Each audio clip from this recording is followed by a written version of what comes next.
involved in it. That's why I was asking those I'm questions. just learning how to copyright my music. And for our audience, Yeah. that's all about how do you arrive where you're going. So I would like them to know that there are issues. You can't just sing somebody else's It's song. complicated. I mean, That's interesting. All right, so where did you go? You graduate college, you're working in this church. Where'd you go from there? Where were you located?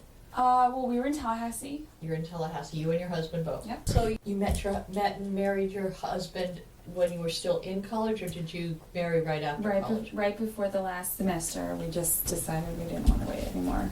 He had asked your family, and Yeah. Was it a big wedding? Yeah, fairly big. It would have been bigger, but the only time I felt like I could fit our wedding into my schedule senior year was in I'll December. just have to schedule this wedding in this Well, I didn't want to get married like in the middle of the semester, and I didn't want to wait until the end. So we got married December 20th, 2008. Nice. When you graduated, you went to work for this church with the director. Now, what did your husband do? He worked for the state. He worked for the... Now, what was his major? Was he also music? History. History. Yeah. He settled on that after playing with a few other things. He was going to do Air Force, ROTC, and decided that he just was doing it for the wrong reasons. Actually kind of thankful. So he changed his mind on that. I like having him home. So history, what do you do with a history degree? That's what we've been asking ourselves the last 30 years. What has he done with it? Well, he has, you said he went to work for the state. He worked for the state, Bureau of Agriculture, I might be saying it wrong, Agriculture Consumer Services. That's all. And he actually registered nonprofits. That was the department area he worked with. And then we decided I left my job at the end of like 3 years. I decided I wanted to do something else. I needed a little break. And he didn't really make enough income there, so to support us. And yeah, state doesn't pay well ever. No, it has great benefits. It did have some pretty good benefits. Very good benefits, but they do not pay well. No, and it wasn't. So what brought you to this area? Well, we asked that question. What do you do with a history degree? And we started looking around. He applied for the Boy Scouts, and we moved because that was the job he got. He got a job with the Boy Scouts? Job with the Boy Scouts. What kind of job with the Boy Scouts? District executive. That's a very comprehensive job involving recruiting members, recruiting volunteers, helping to oversee training for volunteers. He's responsible for all the fundraising. They've raised this year just shy of $100,000. And is that throughout the state or our district? Just for his district, Manatee County. It's just Manatee County? For him, it's just Manatee County. Wow. For other... And he's still with them? He is. And so you moved here for his job with the Boy Scouts, and how did you end up getting hooked up with the Village of the Arts? I was not thrilled about Bradenton.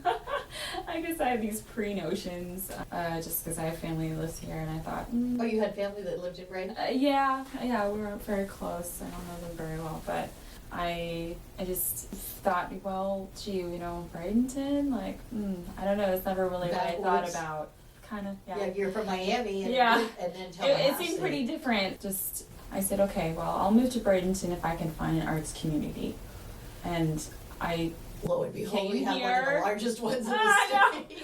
I looked up arts community or something, and Village of the Arts came up, and I thought, okay, I'm going to try and find a place to live there, because then I'll have a community, and I'll have people I can start meeting who will be interested in meeting. And that was another thing. I didn't want to be in a new place, not knowing anyone. And then you fell into the Village of the Arts, which is an amazing artist community. We were just really fortunate. I made some connections. You can't not make them here. Well, exactly. We don't let you. Exactly. You just go up to people, you do a little business. Or they come up to you. And you say, hey, I live in your community. And then you start getting invited to do things. And it was fun. And we got more money before the baby came. You got a music job here in the school system? Yeah, I worked for the school system for 2 years.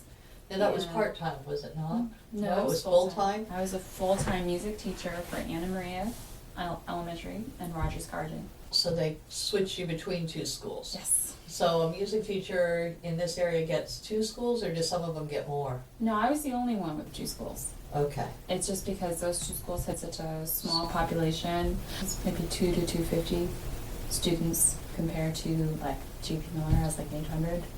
Okay. So Now, being music teachers, they got cut a lot when the budget and the economy dove.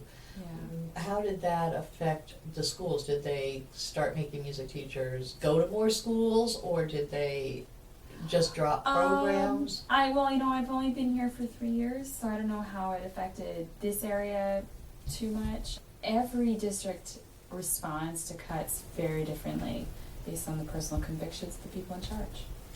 And, I resigned in June and that was schools because don't have music anymore. that was because of the baby?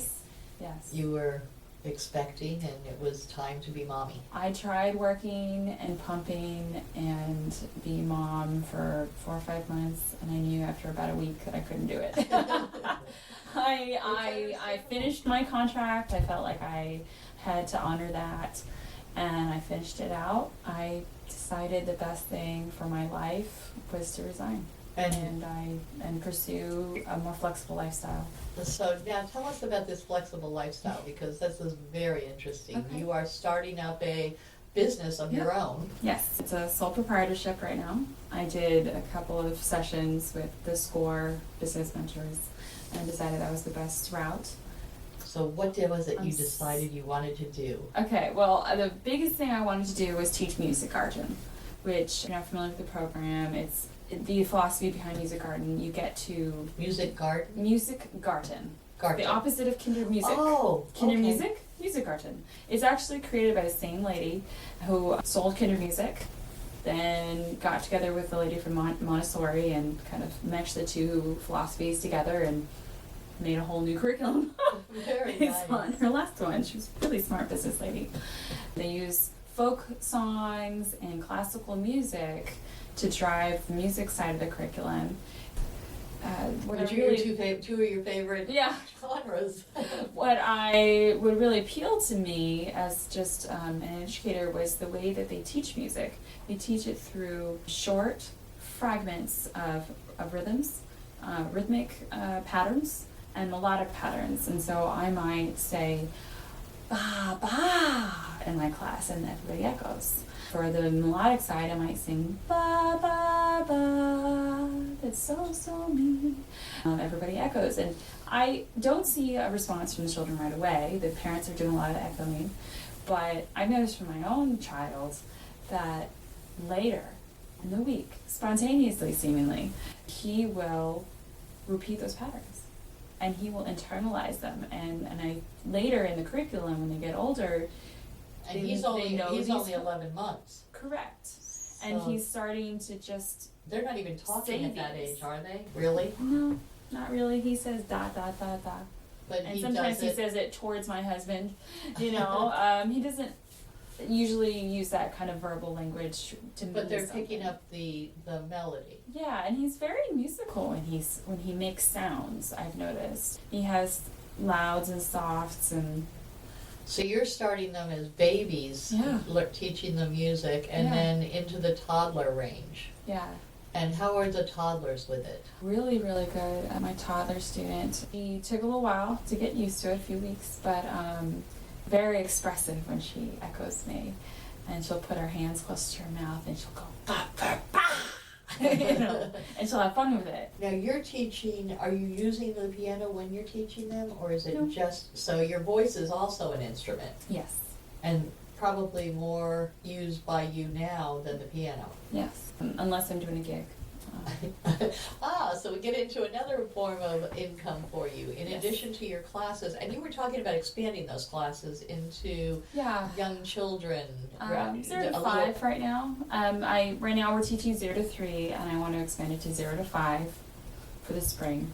We have some multi-age classes I'd like to start. We'll just see how the market goes. And are you hoping at some point possibly to have students that are in elementary school, or are you just going to go up to? Yes, we do have the opportunity to start some classes at my former school, Anna Maria.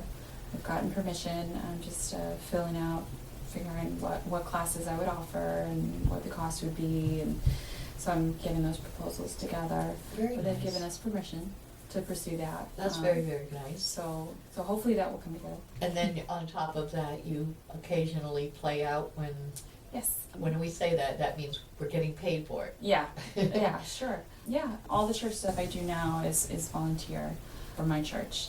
But I started passing out my card for weddings and funerals and substitute accompanist gigs. You never know.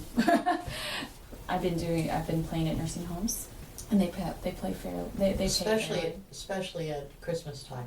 There's a lot of gigs around Christmas. I'm I love it. hoping to get some party gigs. I haven't gotten any yet. I'm hoping to get some parties.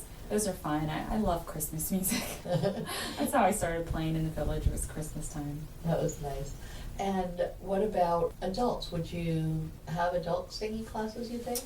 I would love to come up with an idea or a senior adults class. I've been asking around, but I'm not really sure what would be appealing to them. With American Idol being so big for so many years and The Voice and all those, I see a lot of adults that are like, well, I wish I could learn how to sing, but where do you go for music lessons when you're all grown up? Well, I mean, the Florida Enrichment Academy, where I have some of my classes now, does teach adults privately. I thought that maybe a chorus or something would be more affordable for somebody who's on a monthly income. What's the phrase? You know what I mean? Social Security, things like something a little cheaper. You're scheduled for a couple concerts coming up soon, yes? Yeah, we'll be at the Westminster Towers and Shores on Wednesday. Which is a nursing home? No, it's a adult senior center. Senior center might be. I'm not sure what phrase they like right now. Assisted living? It's more for the health center folks, I think. You know what? I can't remember. I think it's an assisted living. But they have a beautiful Steinway, so I'm really excited about that. And Friday, I will be from 5 to 7 at Sugar Cubed in the Village of the Arts. And that's for their Festival of the Skeletons? Correct. Day of the Dead. Correct. All right, that sounds really, really interesting. Now, do you have any CDs that you have put together? Are you available online anywhere that people can buy your music? Well, not buy yet. I've been looking into making a CD. That can be a very expensive venture.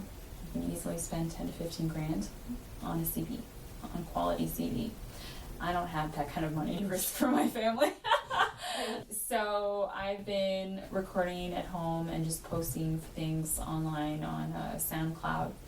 And SoundCloud is integrated with Bandpage, where so you can like me on Facebook, Catherine Miller Music Page, and you can listen to my recordings. Let's do that again. How would people find you? If you on Facebook. Facebook. Catherine Miller. Catherine Miller. Yeah.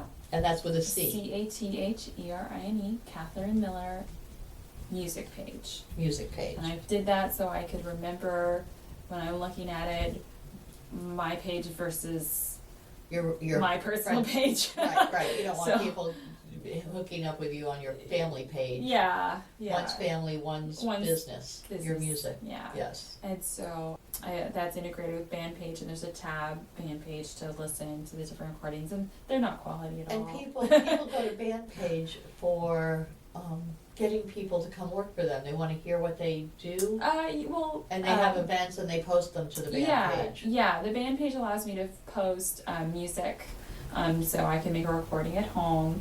Very nice. Okay. Well, I appreciate you being on Culture Coast, Thank you. and thank you for coming down. And your baby has been extremely quiet. We haven't heard from your mom throughout. Yay! Village of the Arts, the largest artist colony in the state of Florida, located on 42 acres, includes artists, homes, galleries, gardens, and restaurants featuring handcrafted gifts, fine art sculptures, painting, photography, enviro art, healing arts, books, mystics, and musical variety. A few of the galleries are unique in their offerings.